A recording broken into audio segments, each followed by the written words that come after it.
Welcome to Two Roads Crossing, a podcast production of the Christian Veterinary Mission. Do you wonder how your faith fits together with your profession? Well, join us as we explore how to live well at the intersection of two roads crossing.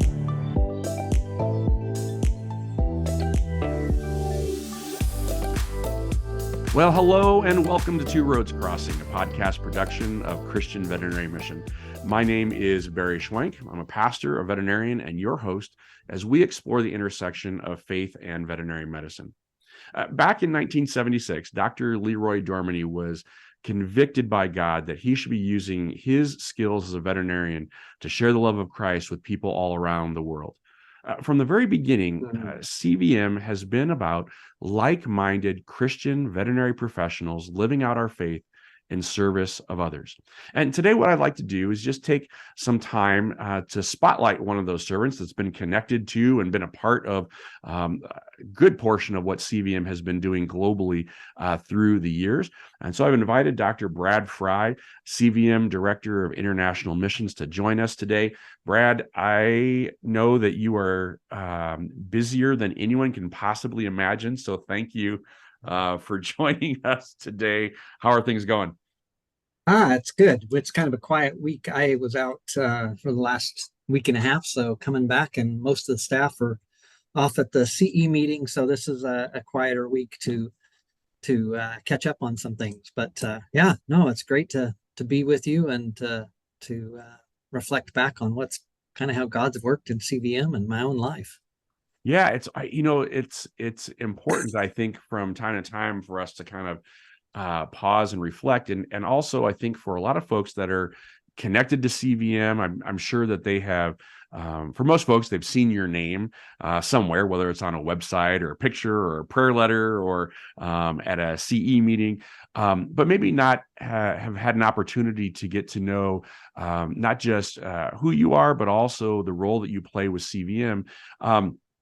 So this current role as CVM Director of International Missions, what exactly falls under that? Or is it easier for me to ask what doesn't fall under your umbrella?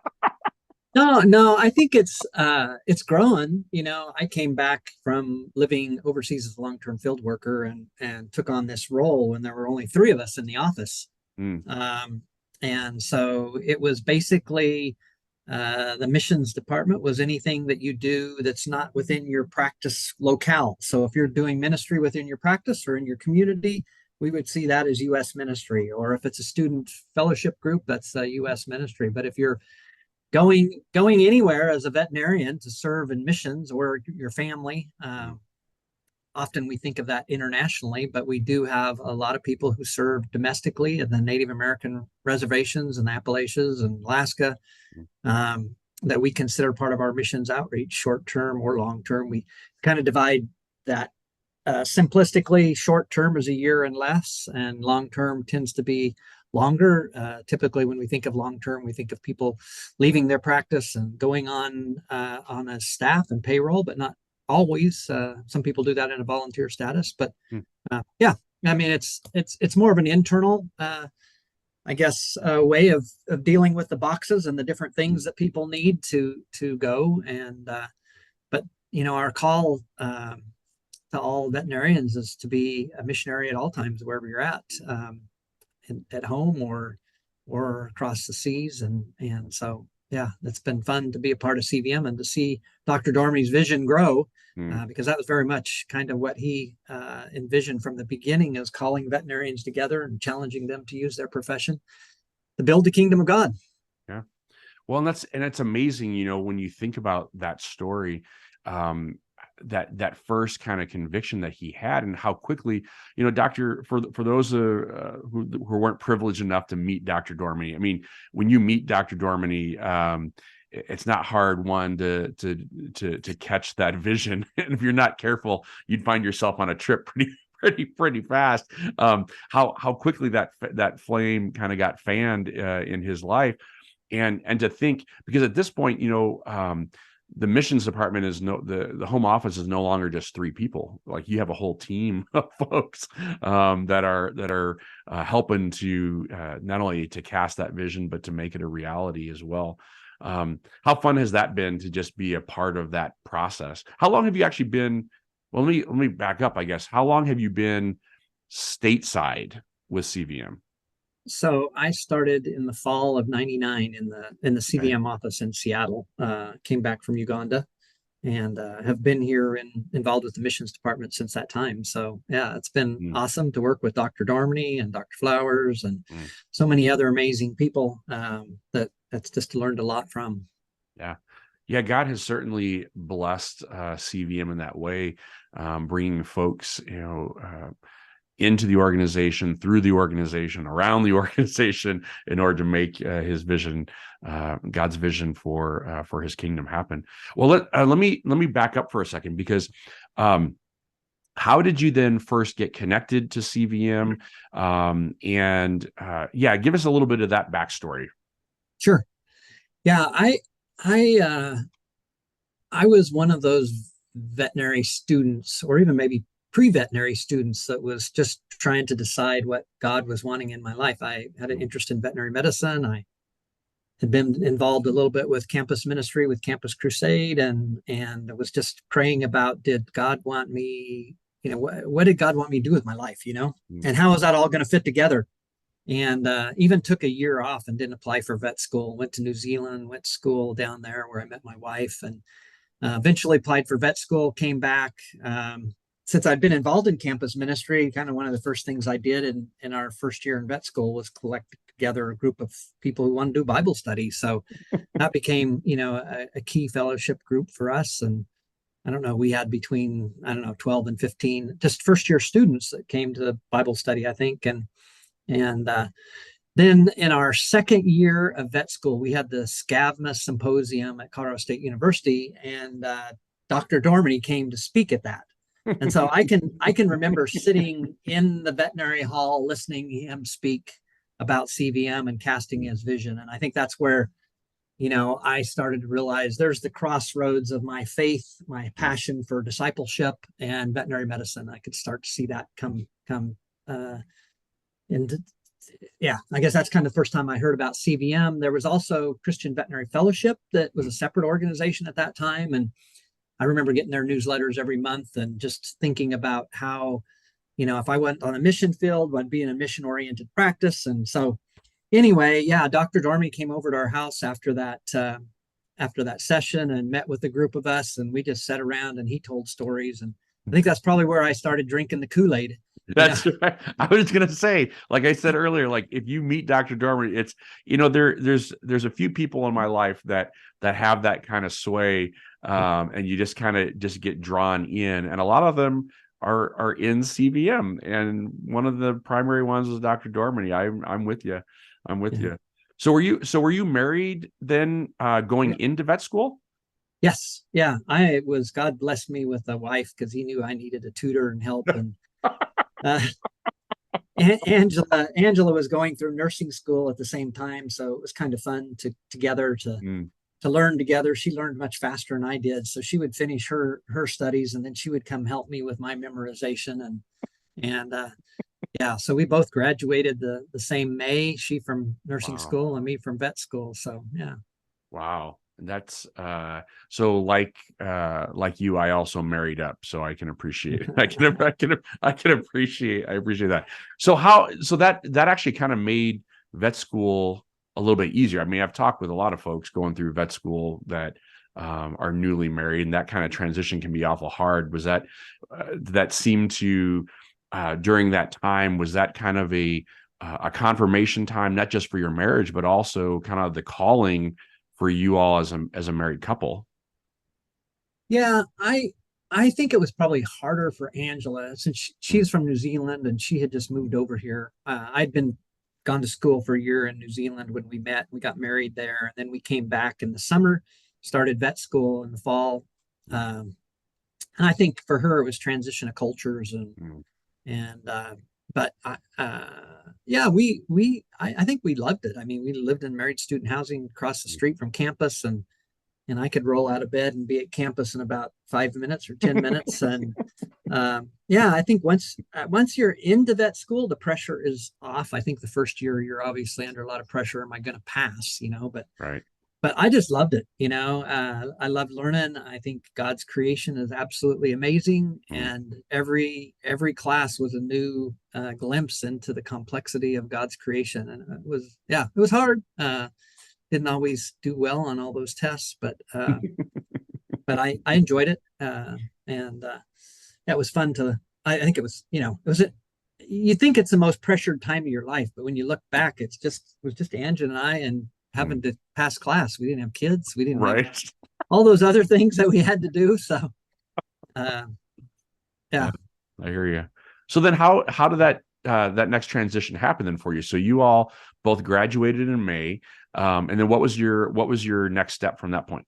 yeah. Well, that was kind of the mystery. I Mm. was looking to go into food animal practice, and I had a job coming out of vet school, and then there were some changes in that practice, and my job changed performance. I went from kind of a food animal person to a small animal person, what they needed in that practice, and I just hadn't ever thought about myself being a small Mm. animal vet. And preparing for that, I had always just kind of tracked food animal, and so I said, I'm not sure that this is a great job for me now. And so I think it was about a week before graduation, I was without a job.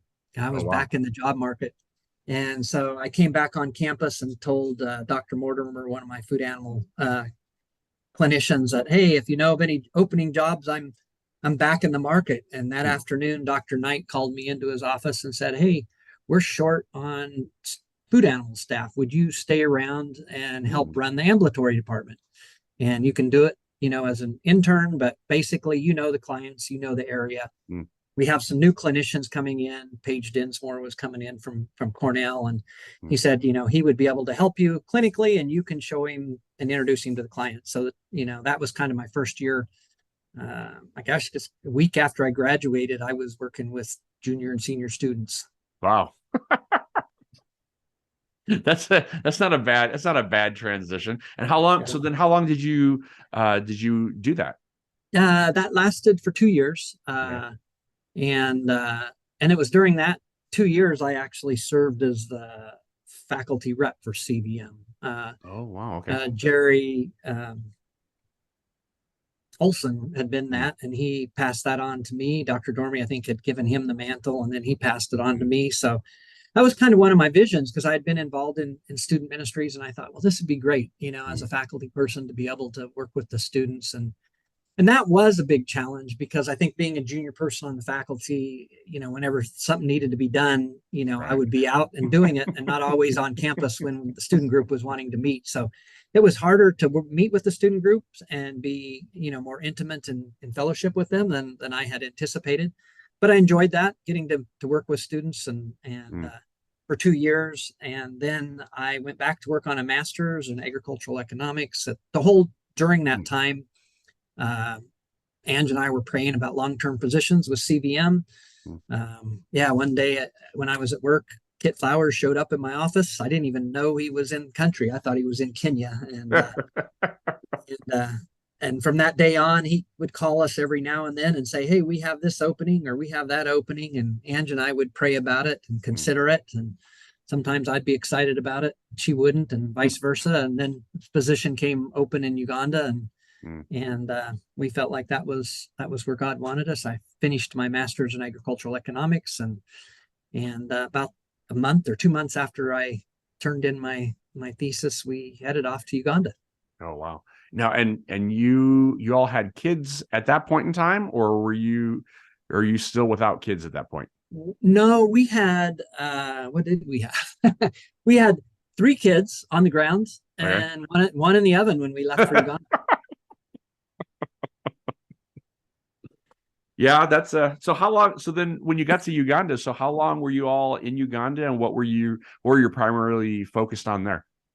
Yeah, we were really blessed to be in eastern Uganda. There was Uganda had gone through some real turmoil with Idi Amin and transition of power, and so there was a project in eastern Uganda amongst the Teso people, Mm. that Wendell Contrell had been a part of. Mm. Wendell was another CVM vet, lived in Nairobi, but he had come into Soroti and worked in that area, And there was a livestock repopulation project that was being started. The area was a vast cattle area, tall grass savannas, and during that time of turmoil and war, they lost about 95% of their livestock. And the Teso people, their livestock were where they put all their wealth. And so when they the animals were lost out of the area, all the capital. It's just like if you put all your money in your cattle and somebody steals your cattle, you just lose your capital. You think about maybe your county, if 95% of the wealth was taken out of your county, how you would be. And that's kind of how the Teso region of Uganda. And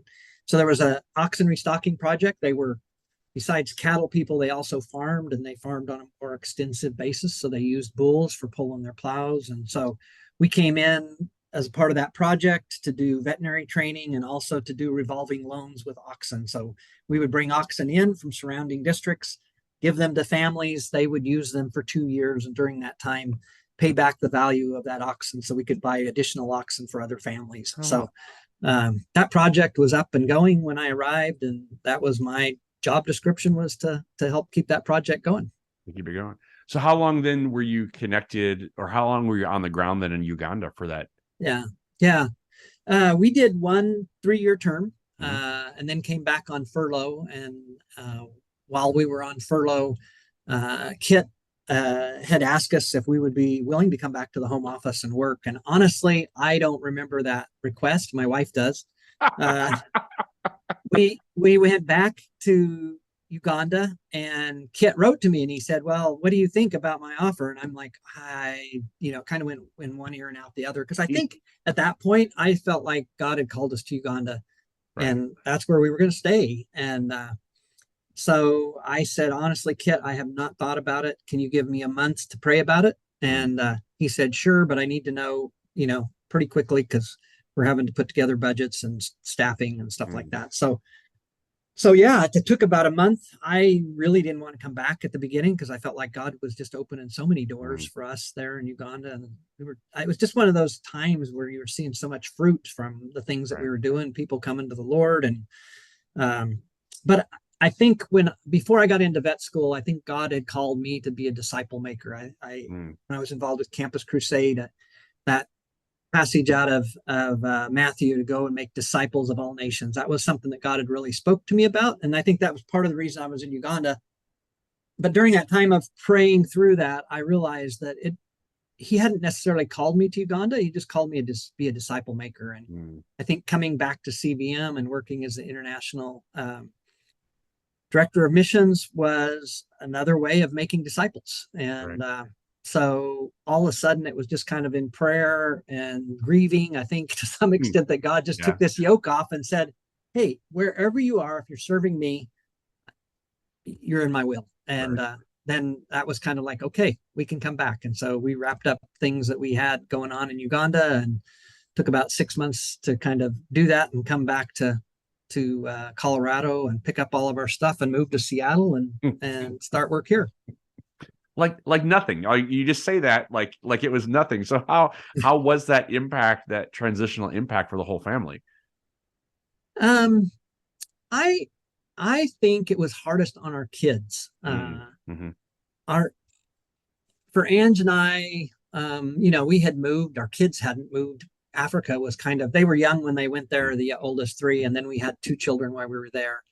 But they had Uganda was their home, and they had tons of Ugandan friends. We had Bible club in our house. We'd have 100 and some kids in our house every week for youth ministry. And that was so much fun for them, because that was just a life. And then when we came back to Seattle, they had to wear shoes. They had to put on coats. They couldn't eat with their hands anymore.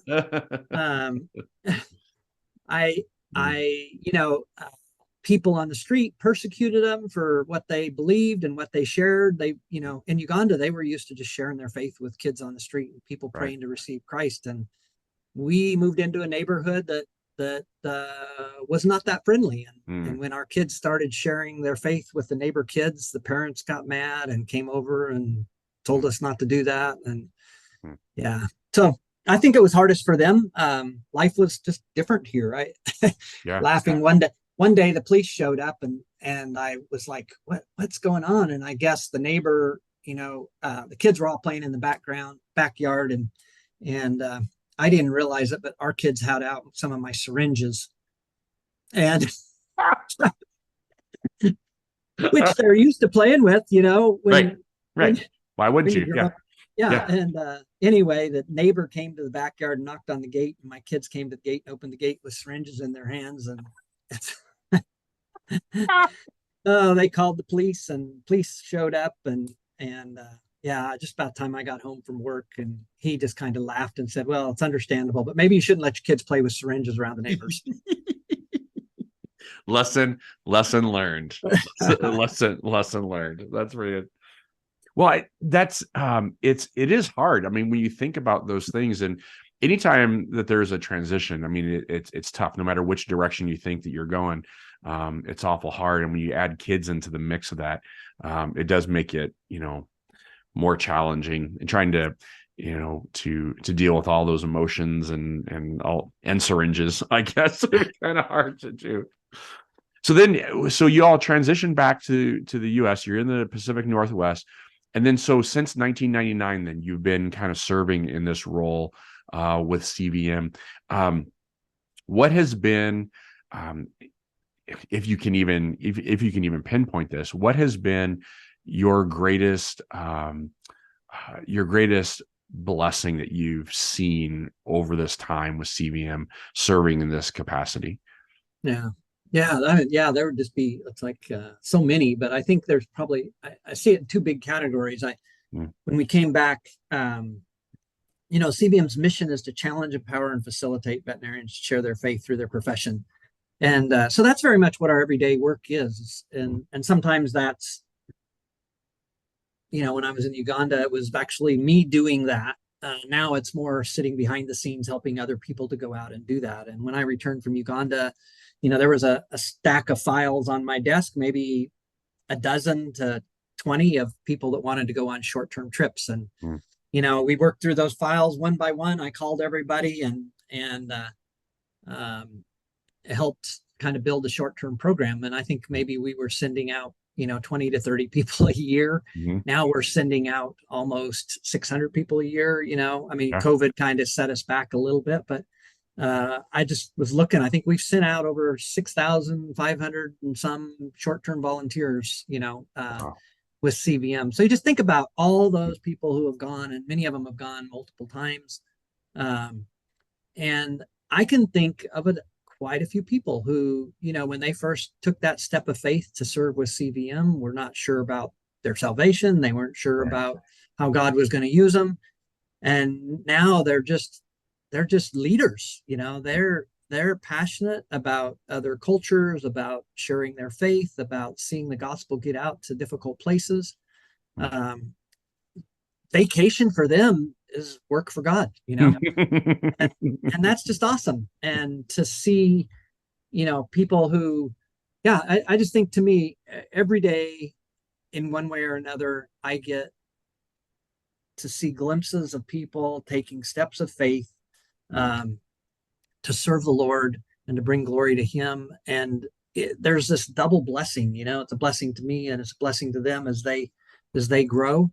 So I've seen people grow like crazy in their service of God, and we've seen CVM grow. And so, it's been just incredible to be a part of that.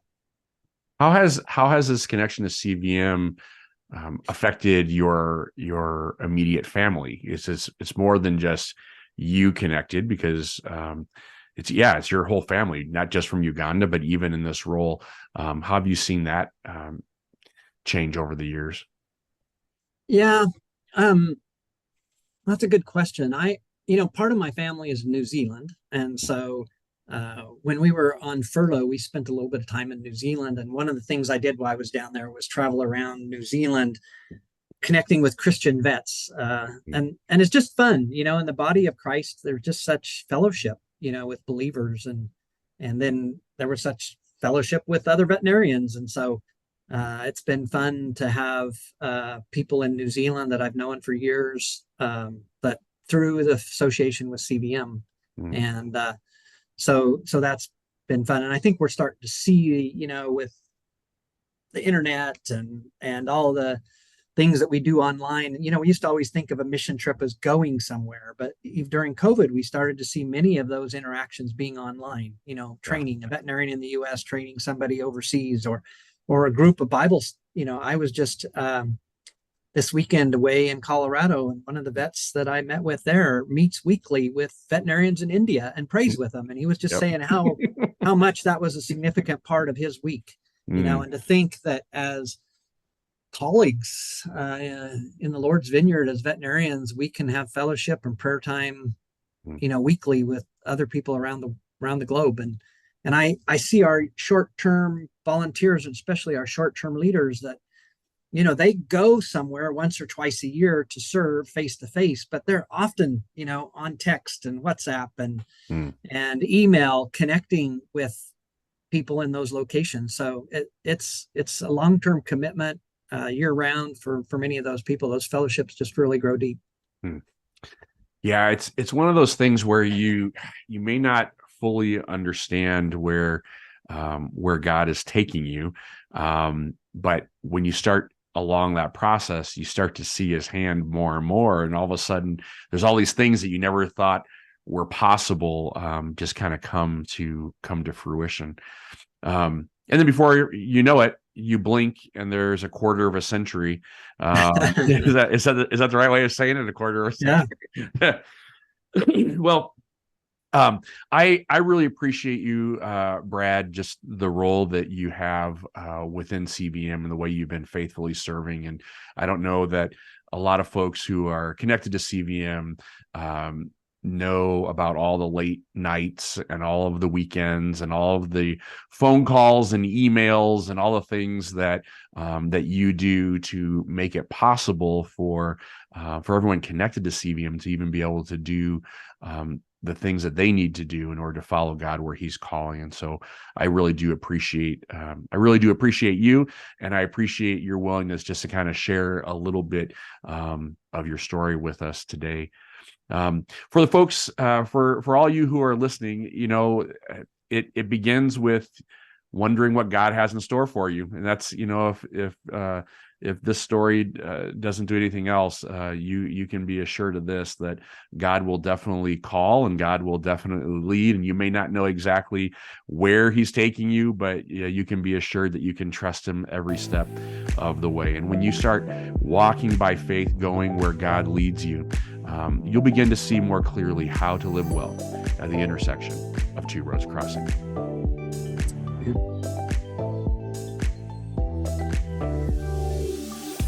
Thank you for listening to Two Roads Crossing, a podcast production of the Christian Veterinary Mission. If you are blessed by this content, like and subscribe so that you are alerted when new content is released. If you would like more information about CVM, or if you have questions, comments, or topical suggestions, you can find us online at www.cvm.org. Or you can contact us by emailing podcast@cvm.org. God has a plan for the nations, and that plan includes you. We pray that CVM has encouraged you to live out your calling with confidence and competence. So, until next time, may the voice of the shepherd ring loud and clear as you follow him in faith to the intersection of two roads crossing.